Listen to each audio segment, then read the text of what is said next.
No princípio era o Verbo, e o Verbo estava com Deus, e o Verbo era Deus.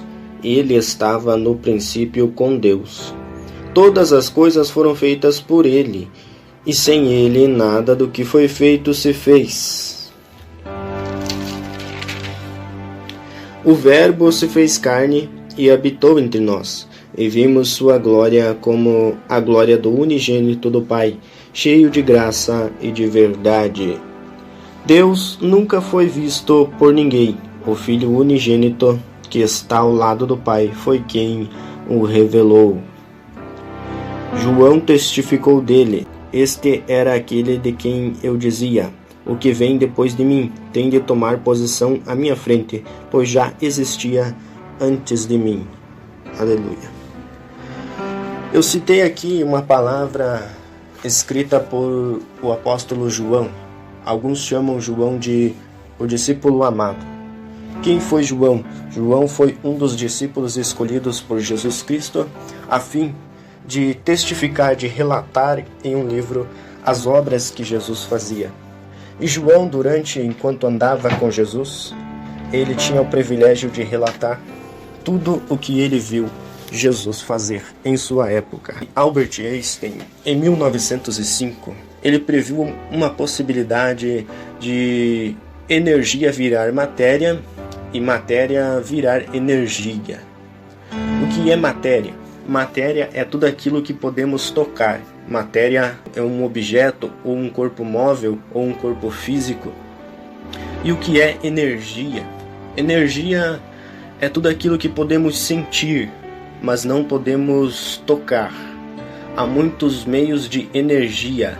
Existe a energia inventada pelo homem, que é a energia elétrica. Existe também energias do próprio ambiente, como a ondulatória, que é o som. O som de todas as coisas é estudado pela física como a ondulatória.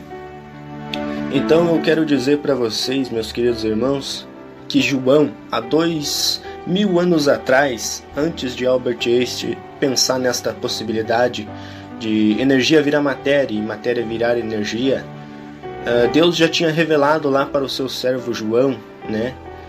Há 2000 anos atrás, que isto já era possível. Tanto que João disse: no princípio ele era o Verbo, e o Verbo era Deus. Mais à frente, no versículo 14, João diz assim: o Verbo se fez carne, e entre nós ele habitou.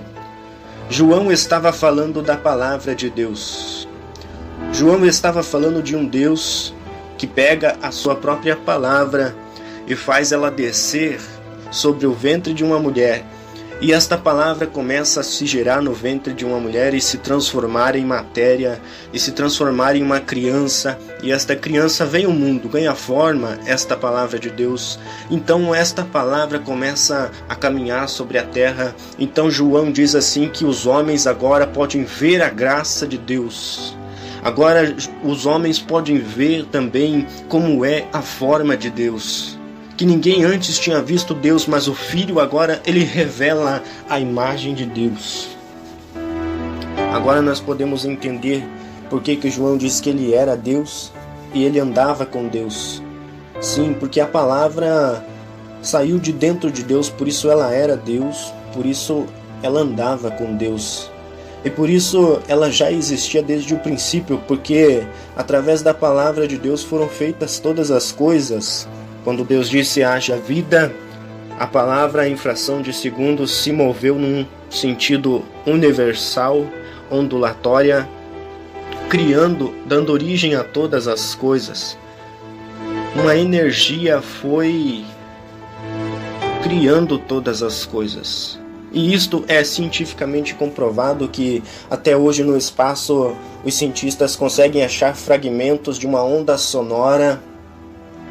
E segundo eles dizem que esta onda foi a causadora de criar as coisas. Ou seja, foi através dela que as coisas vieram a existir, através desta onda sonora. Então, isto vem a se confirmar que a palavra, são fragmentos da palavra de Deus, que deu origem, que criou todas as coisas, como João está afirmando no livro de João. Aleluia. Isso é para você ver o quanto é maravilhoso o poder de Deus. O homem olha e fica pasmado, o homem diz, mas não é possível, como a minha voz vai sair de mim e vai se transformar em uma matéria? Para mim e para você isto não é possível, mas para Deus não há nada impossível, como está escrito no livro de Lucas 1:37. Deus é maravilhoso, meus queridos irmãos.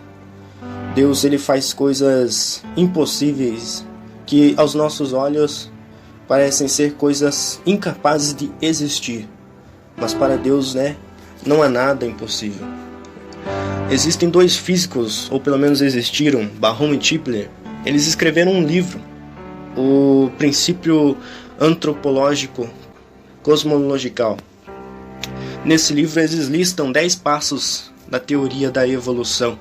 Eles dizem eles mesmos que cada um é improvável, porque segundo eles, a probabilidade do genoma humano ter aparecido na Terra é de algo entre 4 elevado a menos 180, elevado a 110 milhões, elevado a 4, elevado a menos 160, elevado a 110 mil. Olha, é um número muito difícil de se entender, mas eu só estou citando para você entender o quanto é impossível existir vida na Terra, porque, segundo eles, o Sol deixava sua fase de estrela principal e incinerava a Terra, antes que pudesse ser feito uma atmosfera. Então logo a Terra seria como o planeta Júpiter, a Terra logo seria como o planeta Marte. Seria impossível existir uma vida na Terra, porque o Sol incinerava a Terra como ele incinera os planetas ao seu redor.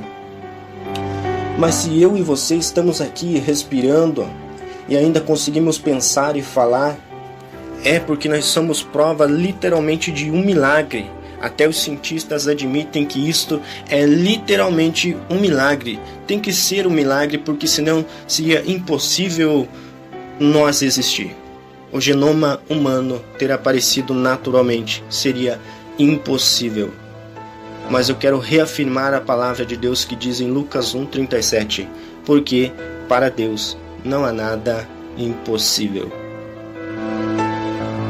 Quem sabe você tem uma causa impossível, e quem sabe você aí tem um problema que para você é tão grande, esse problema é tão difícil que você está passando. Eu não quero ser insensível, eu quero ser compreensível e entender o seu lado, que é difícil, que na hora as emoções tomam conta e a gente não consegue pensar em outras maneiras, mas eu venho com esta palavra para você, para te dizer que para Deus não há nada impossível, que Deus, ele é o projetista do universo, que ele calculou tudo para existir perfeitamente nas condições perfeitas, inclusive ele calculou para existir a tua vida. Se você crer em Deus, ele pode fazer sim um milagre na tua vida, ele pode fazer sim a tua história mudar, ele pode sim fazer a diferença. É só você acreditar, é só você colocar a sua vida nas mãos de Deus. E que você fique com esta palavra e Deus te abençoe. Isso aí, meus amigos, meu nome é Zaqueu de Souza, eu me considero mais um dos estudiosos da Bíblia. E se você gostou desse vídeo, deixe já o seu joinha para que eu possa estar fazendo mais. E até a próxima!